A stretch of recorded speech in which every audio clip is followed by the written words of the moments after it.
کی خوشامد کے لیے نہیں کہہ رہا، کیونکہ نہ میرے والد گرامی نے کسی موقع پر کسی شخصیت کی خوشامد کی اور نہ میرا اپنا مزاج خوشامدی ہے۔ الحمدللہ جتنا قلیل وقت میں نے اپنے والد گرامی کے ساتھ گزارا ہے اس میں نے یہ بات کم از کم یہ بات ضرور عہد کی ہے کہ نہ اپنی خوشامد کرواؤ اور نہ کسی کی خوشامد کرو۔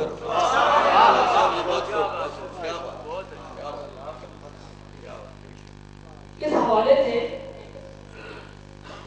کہ علماء دراصل علماء باطن، مشائخ اور علماء باطن ایک ہی ہیں، یہ بات جاہل متصوفین نے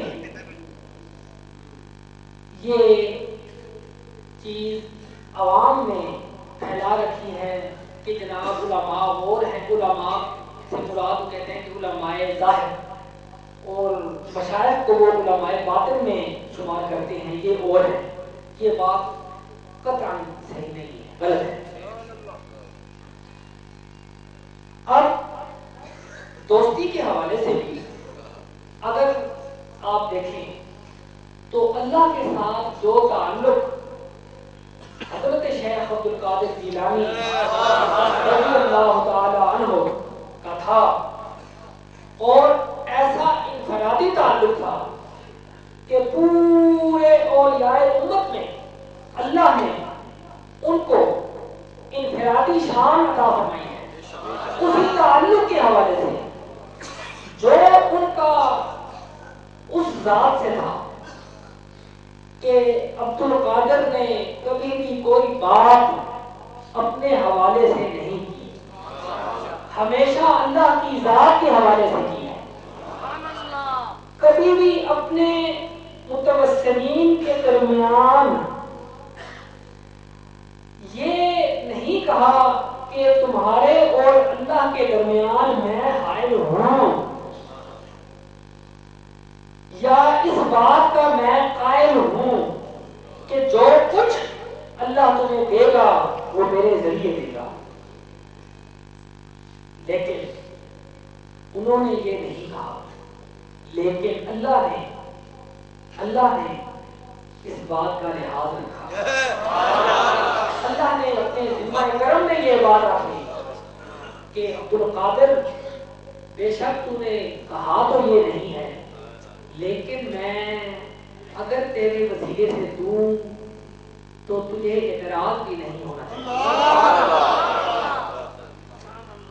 تو دوستی جو ہے اللہ اور اللہ کے ان بندوں کے درمیان وہ کس حوالے سے ہے؟ وہ یہ ہے کہ انہوں نے پہلے علم حاصل کیا، درست العلم حتی صرت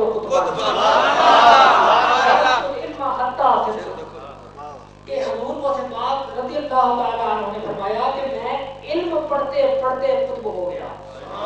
رائے سلوک میں قطبیت کا مقام میں نے علم پڑھ کر حاصل کر لیا، تو اگر اس علم کی کوئی حیثیت نہیں تھی تو حضور غوث پاک نے اس اپنے قصیدہ میں اس علم کی طرف کیوں اشارہ فرمایا؟ اللہ کی ذات تک پہنچنے کے لیے اس کی صفات سے آگاہ ہونا بہت ضروری ہے۔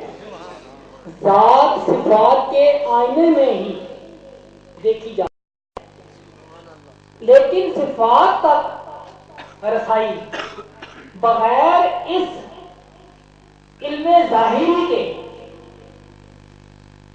ممکن نہیں ہے۔ یہ علم پہلا زینہ ہے، میں یہ نہیں کہہ رہا کہ یہ آخری زینہ ہے، لیکن پہلا زینہ ہے۔ یہ پہلا زینہ ہے، اور اس کے بعد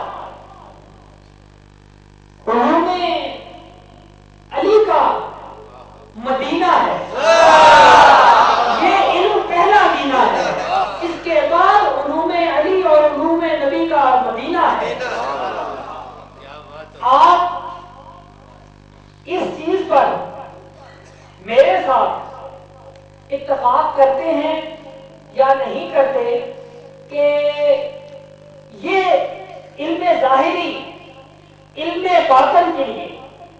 باطن کے لیے ضروری ہے؟ آپ اتفاق کرتے ہیں یا نہیں؟ ہاتھ اٹھائیں۔ کرتے ہیں۔ یہ علم ظاہر علم باطن کے لیے اشد ضروری ہے۔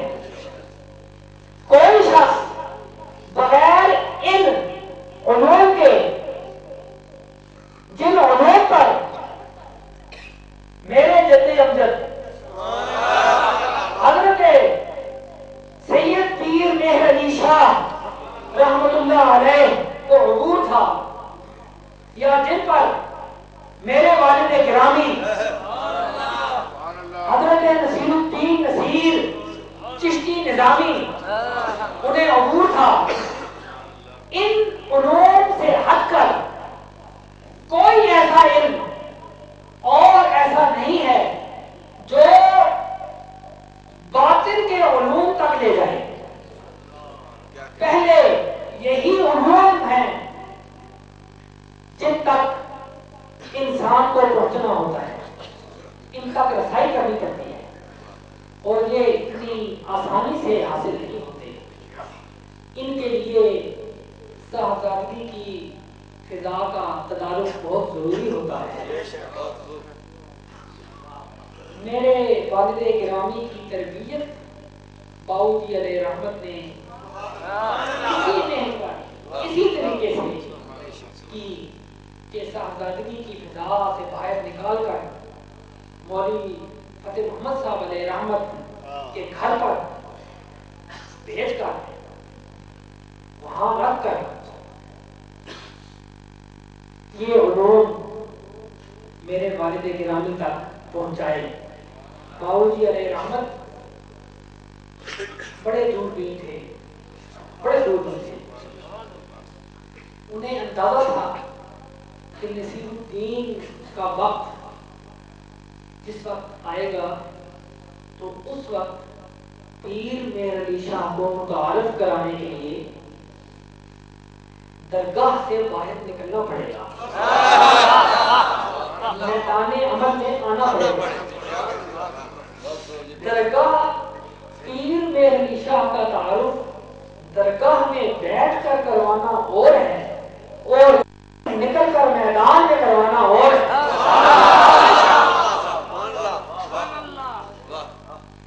میرے والد گرامی، میں تو یہ کہتا ہوں کہ میرے والد گرامی اپنی ذات میں چلتی پھرتی ایک درگاہ تھے، وہ خود ایک درگاہ تھے۔ انہیں کسی بھی درگاہ کا تعارف، انہوں نے سب سے پہلے اس بارگاہ میں سر جھکایا، اس بارگاہ سے عزت کی بھیک مانگی کہ ان العزت للہ جمیعا، ہمہ قسم کی عزتیں اللہ کی ہیں، اللہ کے لیے ہیں۔ وہ عزت چاہے جس انداز میں نبیوں کو دے، وہ عزت چاہے جس انداز میں صدیقین کو دے، شہداء کو دے، شہداء میں بالخصوص امام عالی مقام کو دے، صالحین کو دے، جس انداز میں جس طرح چاہے وہ عزت دے۔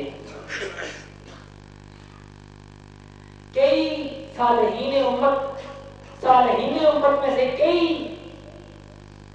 افراد اشخاص ایسے بھی ہیں جن کی بظاہر اس قسم کی درگاہیں نہیں ہیں،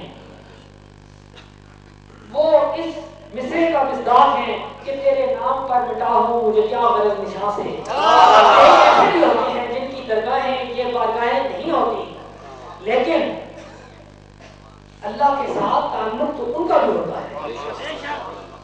یہ ضروری نہیں کہ جن کا مزار ہی